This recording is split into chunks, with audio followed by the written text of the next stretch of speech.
하나님께서 주신 말씀인 마태복음 10장 24절에서부터 33절까지 말씀을 가지고 시인하는 삶이라는 제목으로 하나님 말씀 잠시 나누도록 하겠습니다.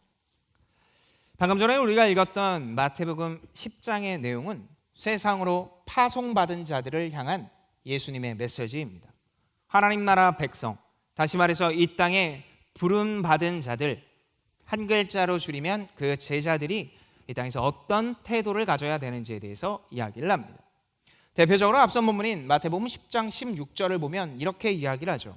보라, 내가 너희를 보냄이 양을 이리 가운데로 보냄과 같도다. 그러므로 너희는 뱀같이 지혜롭고 비둘기같이 순결하라. 이 땅으로 부름받은 이 제자들이 이리떼 가운데 있는 양처럼 언제 죽을지 모른다고, 그래서 참으로 위태로운 상황에 너희들이 있을 것이지만 그 가운데서 뱀처럼 지혜롭고 비둘기처럼 순결하라고 이야기를 합니다. 사실 우리가 이 뱀처럼 지혜롭다라는 이야기를 들으면 좀 어색하죠.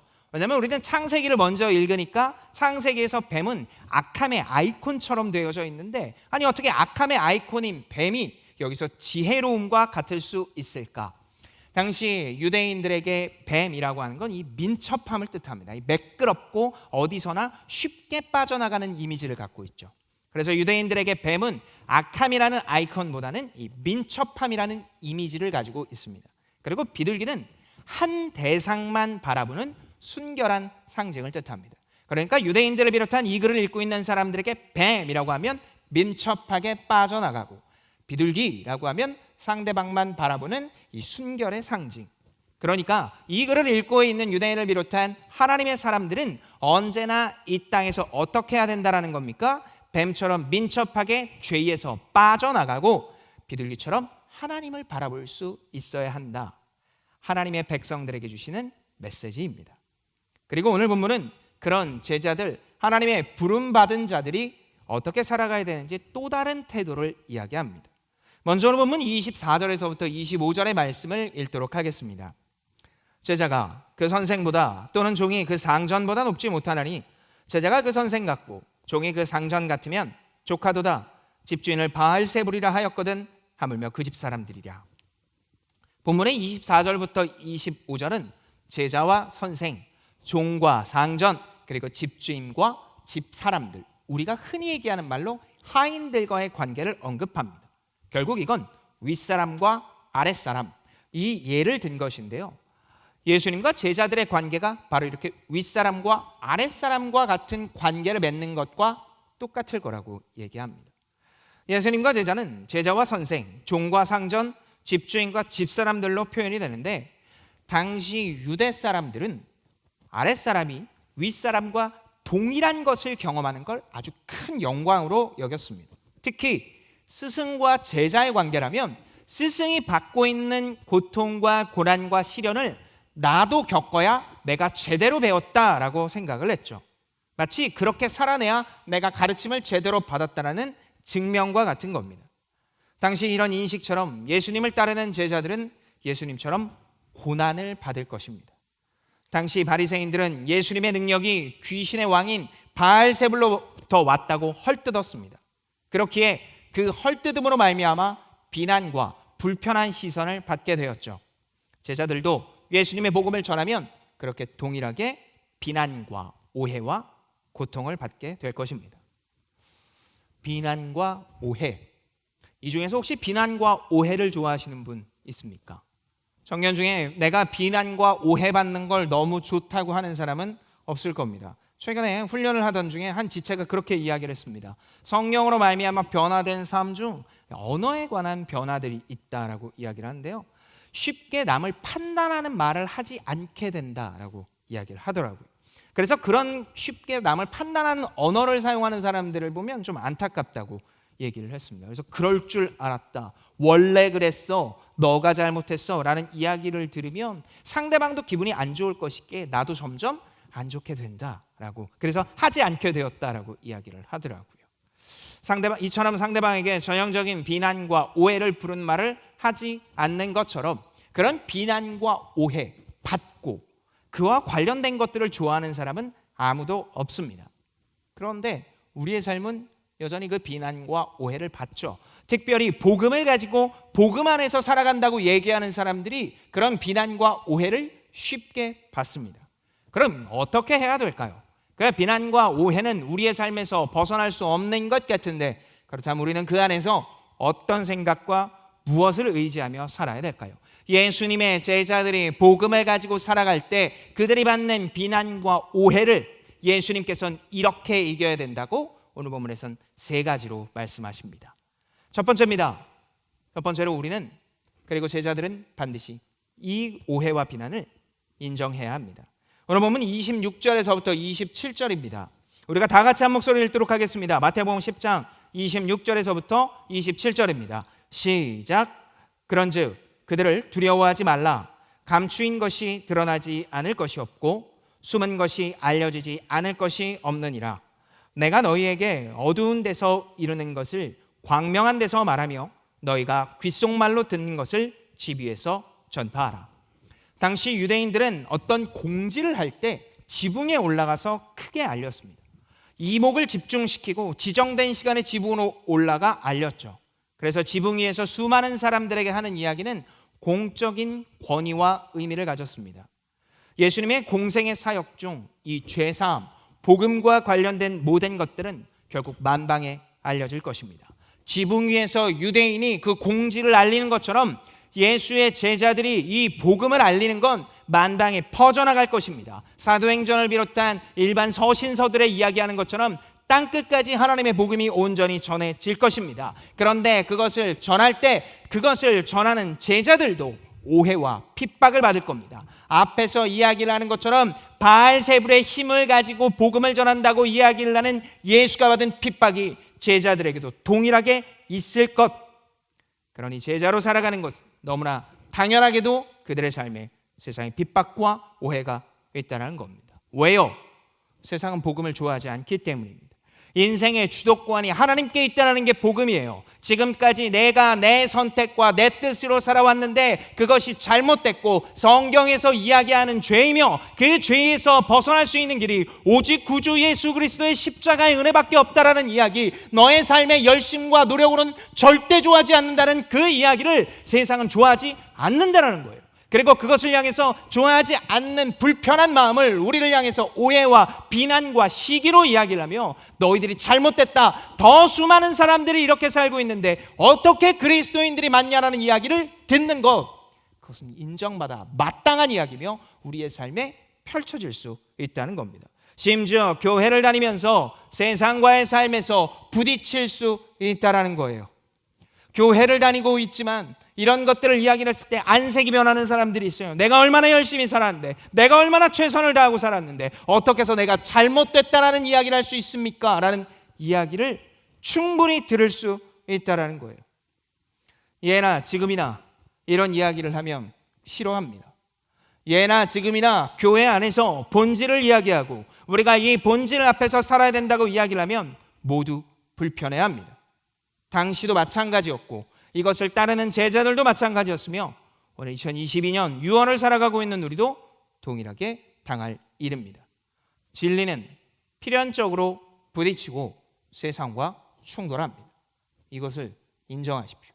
여러분의 삶에 정말 이 충돌이 있는지, 인정함과 그로 말미암아 내 앞에 나타나는 고난과 시련과 오해가 있는지, 복음으로 말미암아 이런 것들이 내 앞에 있는지 꼭 돌아봐야 합니다. 그리고 인정해야 됩니다. 이것이 첫 번째입니다. 그러면 이 오해와 비난 앞에서 우리가 기억해야 될 두 번째 태도는 무엇일까요? 하나님을 두려워해야 합니다. 오늘 본문 28절입니다. 제가 읽도록 하겠습니다. 몸은 죽여도 영혼은 능히 죽이지 못하는 자들을 두려워하지 말고 오직 몸과 영혼을 능히 지옥에 멸하실 수 있는 일을 두려워하라. 진리의 부딪힘을 경험한 제자들이 잊지 말아야 될 것이 있는데 그것이 바로 두려움입니다. 세상의 오해와 편견을 인정하며 당연하게 여겨야 하지만 그들 안에 두려움이 있을 수 있다. 그런데 그 두려움의 대상은 어디로 가야 하냐? 하나님께 있어야 된다는 겁니다. 왜요? 왜 하나님을 두려워해야 됩니까? 그것은 바로 하나님이 최종 판단자이시기 때문입니다. 방금 전에 읽었던 28절에서처럼 하나님은 지옥과 천국의 판결자이십니다. 지옥, 여러분은 지옥을 얼마나 알고 계십니까? 혹시 이 중에 갔다 오신 분 있습니까? 누구는 뭐 갔다 왔다, 갔다 오니 이렇게 돼 있다라고 이야기를 하는데 그게 맞는지 틀린지는 모르겠습니다. 그러나 그 지옥에 대해서 공통적으로 이야기하는 것 하나가 있습니다. 그거는 바로 절대선인 하나님이 없다라는 겁니다. 절대선인 하나님이 없고 하나님이 없는 상태의 삶이 영원히 유지된다라는 거예요. 여러분, 이게 사실 좀 이해가 가지 않죠? 하나님이 없는 것. 쉽게 이야기하면요, 여러분이 직장 생활을 하고 학교 생활을 하는데 하나님이 없는 상태의 직장과 학교 생활, 모든 것이 경쟁이고 모든 것이 성과고 모든 것이 피라미드식으로 되어져 있고 못하는 사람에게는 죄책감과 시련과 어려움만이 남아있는 삶, 그게 영원히 유지된다는 거예요. 나를 괴롭히는 사람도 변하지 않고 영원히 유지된다는 거예요. 그 삶이 유지되는 게 어디다? 지옥이다. 하나님의 절대선과 정의와 사랑과 그리고 공의가 없는 바로 그 공간이 지옥이며 불구덩이로 얘기한 그 고통스러운 상황이 영원히 유지되는 것, 그것이 바로 지옥이다라고 이야기를 합니다. 오해와 비난, 시기와 질투가 영원히 이어지는 그 지옥행을 누가 판단을 합니까? 바로 하나님입니다. 마태복음 7장 21절에 보면 이렇게 이야기를 합니다. 나더러 주여 주여 하는 자마다 다 천국에 들어갈 것이 아니요 다만 하늘에 계신 내 아버지의 뜻대로 행하는 자라야 들어가리라. 천국은 하나님의 뜻대로 행한 자만이 들어갑니다. 아니면 아무리 주님을 외치고 헌금과 노력을 하더라도 모두 지옥행입니다. 그렇다면 하나님의 뜻은 무엇입니까? 이것을 사도 바울은 로마서 14장 8절에 이렇게 이야기합니다. 다 같이 한 목소리를 읽도록 하겠습니다. 로마서 14장 8절입니다. 시작.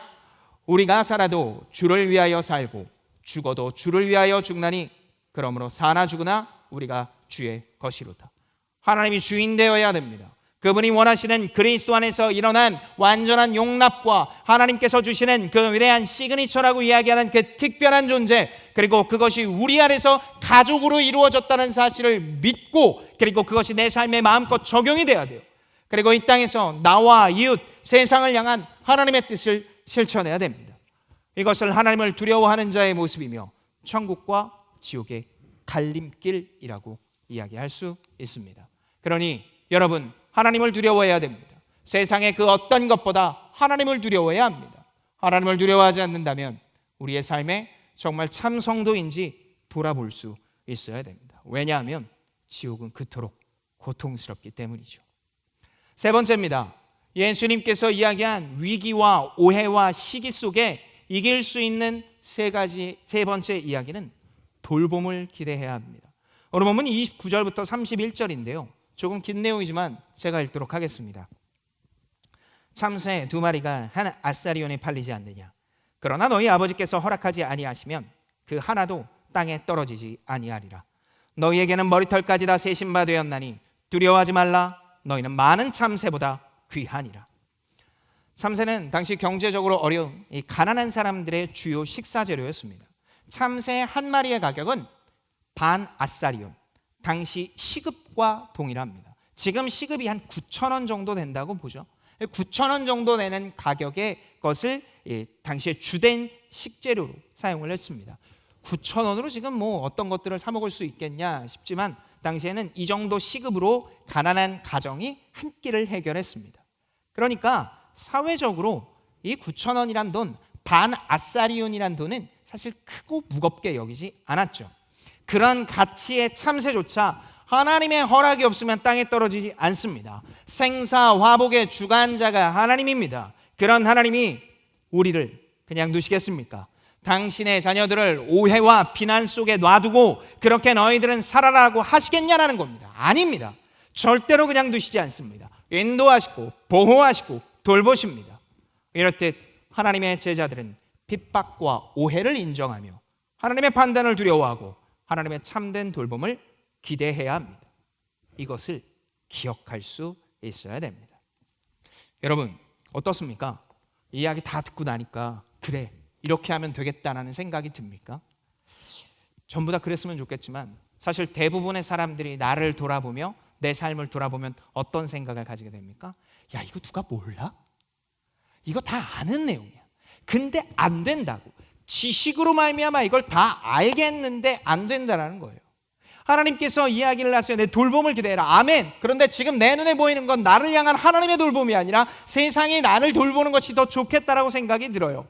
그리고 이 모든 것들을 통해 하나님께서 함께 하신다라고, 진짜 두려워할 존재는 하나님이라고 이야기를 하지만 내 옆에 앉아있는 사람, 내 직속상관, 나를 힘들게 하는 그 사람이 내 눈에 더 자주 보이니까 이 사람이 더 두려워져요.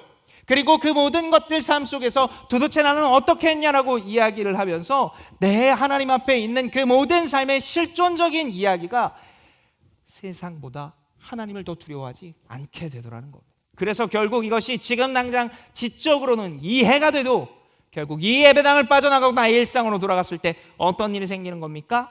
세상과 크게 다르지 않는 삶을 살아가게 되는 겁니다. 이게 여러분과 제가 다른 게 아니라 여기 있는 모두의 공통된 삶입니다. 근데 예수님이 이거 모르셨을까요? 여러분, 예수님이 이거 모르고 이렇게 뻔한 이야기를 계속해서 하신 걸까요? 나중에 30년 넘게 이야기를 들었던 사람들이 듣고 맞아라고 깨닫기를 그냥 기대하면서 있으셨을까요? 아니요.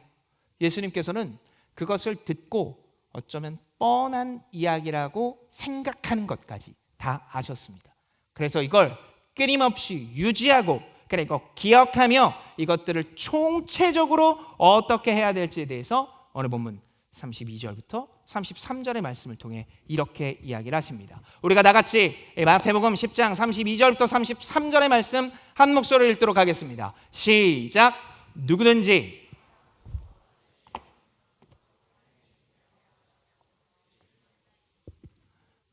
누구든지 사람 앞에서 나를 부인하면 나도 하늘에 계신 내 아버지 앞에서 그를 부인하리라. 이 이야기는 공적인 자리에서 복음을 선포하라는 이야기입니다. 동시에 꼭 기억해야 될 게 있습니다. 이 고난과 시련과 오해의 끝이 있다.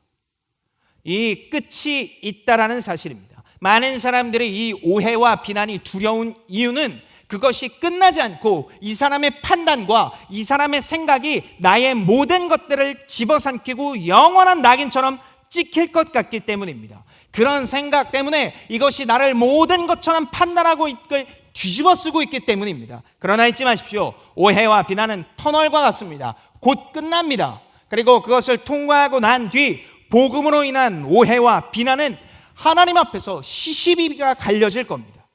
그러니 좌절하지 말고 다시 한번 일어나 복음의 제자로 살아야 됩니다. 이 땅에 부름받은 이유와 목적을 가지고 살아야 됩니다. 우리에게 끝이 있으며 세상에선 죽음이 끝이라고 이야기를 하지만 그 죽음을 통과해 하나님 앞에서 시시비비가 갈려질 것이고 보응하시는 하나님께서 로마서를 통해 아모스서를 통해 신구약을 가리지 않고 끝까지 내가 너의 자녀들을 통해 모든 것들을 보응하겠다 하신 그 은혜를 기억하며 하나님의 제자로 한 걸음씩 세상에서 복음으로 충돌하며 살 수 있어야 됩니다. 인정된 하나님을 두려워하고 참된 돌봄이 유지되는 것은 끝, 죽음 이후의 삶을 바라보며 하나님 앞에 모든 것이 펼쳐질 거라는 이야기, 바로 그것을 기억하는 것, 그리고 인지하며 믿는 것에 있습니다. 제가 훈련하는 지체들에게 자주 이야기합니다. 분명히 이와 똑같진 않을 거지만 영화 신과 함께처럼 하나님 앞에 서면 내가 모든 삶이 파노라마처럼 돌아가지 않을까? 여러분이 지금까지 살아왔던 남을 시기하는 거, 질투했던 거, 욕을 했던 거, 잘했던 게 처음부터 인생의 끝까지 파노라마로 돌아가지 않을까? 그때 하나님이 옆에서 보며 저때 보여? 라는 삶이 우리 앞에 펼쳐지지 않을까? 이것을 안다면 어찌 우리가 하나님의 뜻을 따르지 않을 수 있겠느냐라고 이야기를 합니다. 사랑하는 장충의 JP플 여러분, 우리는 끝이 있습니다. 세상은 죽음이 끝이라고 이야기를 하지만 우리는 죽음 이후에 하나님 앞에서 시시비비를 가리는 그 끝이 있습니다. 그리고 그 시시비비의 끝은 판결 이후에 천국과 지옥으로 나뉩니다. 그러니 세상을 두려워하는 것이 아니라 하나님을 두려워하십시오. 지금 이 땅에서 하나님의 뜻을 따라 하나님의 주인된 삶, 구주 예수 그리스도가 내게 주신 그 비전과 목적을 가지고 살아야 합니다. 그것이 우리의 삶이 끝에 갔을 때 파노라마처럼 보여질 것이며, 그리고 그것들을 위하여 우리는 끊임없이 위로하고 점검하며 함께 나눠야 됩니다. 반드시 있을 판결을 기대하며 이 땅의 핍박과 오해, 특별히 복음으로 충돌하는 삶, 그래서 나는 그리스도인이요 예수를 닮아가는 자라고 고백하는 우리가 되기를, 그래서 새롭게 시작되는 이 한 주간 이 하나님의 놀라운 은혜가 우리와 함께하기를 예수님의 이름으로 축복합니다. 우리 시간에 찬양하고 기도하길 원하는데요, 우리 표대를 향하여 라는 찬양입니다. 많은 사람들은 목적과 방향을 가지고 살아갑니다. 그런데 그 목적과 방향이 이 땅에서 비교적 잘 사는 것, 세상과 큰 트러블 없이 사는 것이라면 어쩌면 우리는 하나님의 뜻을 모른 채 살아가는 것일 수 있습니다. 저도 마찬가지예요. 저도 사역의 방향이요, 트러블이 나지 않는 것에 목적을 두고 살았어요. 나를 좀 덜 미워하는 것, 나를 좀 덜 싫어하는 것, 저 사람들이 나를 오해하지 않게 만드는 게 제 사역의 주된 목적이었어요. 그래서 여기 앉아있는 사람들 한 100명 넘 되는 사람들이 나를 바라보면서 전부 다 나쁜 생각을 가지지 않는 게 내 삶의 목적이었던 적이 분명히 있습니다. 그런데 개개인을 맞추다 보니 문제가 일으켜져요. 그게 뭐냐면 복음으로 말미암아 통과해서 펼쳐지는 그 하나님의 은혜를 나누는 게 아니라 이 사람의 비위, 이 사람이 어렵지 않게 되는 걸 계속해서 보더라고요. 물론 그 영혼을 향해서 친절하고 그리고 하나님의 긍휼함을 닮아 이야기를 해야 됩니다. 그거 안 하면 그 사람을 존중하지 않는 거예요. 중요한 건 이 사람을 진짜로 존중하는 건 이 사람이 함께 충돌을 하더라도 이 사람이 복음 안에서 지금 제대로 살아가고 있지 않다면 그 사람이 복음 안으로 들어와야 된다고. 목사님 싫어요, 그렇게 얘기하는 사람 불편하고 부담스러워라고 이야기를 하지만 너 아직 복음이 아니야, 아직 복음 안에 구주 예수 그리스도를 만나지 못했어, 전해야 되고 알아야 되라고 이야기를 해서 그 사람이 나를 향해 좀 마음이 상하고 아 목사님은 너무 강한 이야기만 해라고 얘기를 듣더라도 그걸 부딪혀야 되더라고. 그게 내 삶에 하나님께서 저 끝에 갔을 때 시시비비를 가리는, 그래 어렵더라도 이렇게 가는 거야 라고 이야기를 하는 기대감을 가진 자의 삶이더라고요. 우리가 그렇게 살아가고 있습니까? 우리가 정말 복음으로 시인하며 충돌하는 삶을 살고 있습니까? 유명한 신학자 A.W. 토저는 자신이 쓴 세상과 충돌하여서 복음으로 말미암아 이 땅에 충돌하지 않는 자는 아직 익지 않았다라고 이야기를 합니다. 수십 년 동안 교회를 전도, 내가 가진 복음으로 세상과 충돌하지 않는 삶, 그래서 여전히 민첩하게 빠져나가는, 부정적인 의미로 민첩하게 빠져나가는 삶이 내 삶은 아닙니까? 하나님의 파노라마처럼 비춰질 겁니다. 내 앞에 있었던 그 수많은 복음을 들어야 될 자들이 나로 인해서 다시 한번 사단의 길에 들어가는 그 길을 하나님이 손잡고 보게 될 거예요. 얼마나 안타까운 일입니까? 얼마나 아쉬운 일입니까? 우리의 삶의 이유와 목적이 그렇게 복음을 가지고 세상과 충돌하는 데 있는데, 제자로서 부름을 받았는데, 훈련을 받았는데 그냥 아는 것에 끝난다면 얼마나 안타깝겠습니까? 여러분, 이 시간 찬양하며 기도할 때 다시 한번 하나님을 향한 표대를 기억하며 우리가 가야 될 비전을 기억하며 복음을 기억하며 세상과 충돌해야 될 것들 앞에 두려워하지 않을 수 있도록 주님께 용기를 달라고, 그런 기대하는 마음으로 우리 표대를 향하여 찬양하도록 하겠습니다.